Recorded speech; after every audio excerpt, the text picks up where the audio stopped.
আওয়ামী লীগ তেজগাঁওতে বড় মিছিল করেছে।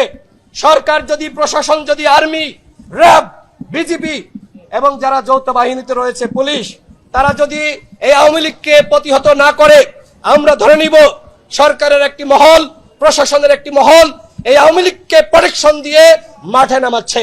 এবং আমাদের কাছে স্পষ্ট তথ্য রয়েছে, জাতীয় পার্টিকে আগামীতে বিরোধী দল বানাতে বাংলাদেশের একটি মহল এবং ভারতীয় যারা এজেন্ট রয়েছে তারা তৎপর।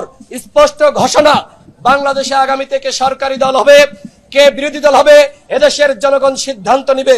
প্রশাসনের কেউ, গোয়েন্দা সংস্থার কেউ, সরকারের কেউ, এমনকি ভারতের কেউ এ বিষয়ে ন্যূনতম নাক গলাতে পারবে না।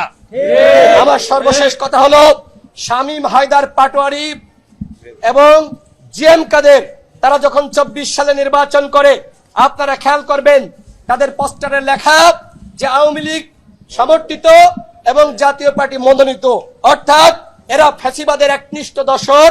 বাংলার মাটিতে জাতীয় পার্টি কোন রাজনীতি করতে পারবে না, আগামীতে নির্বাচনে অংশ নিতে পারবে না, এইটা আমাদের স্পষ্ট বক্তব্য।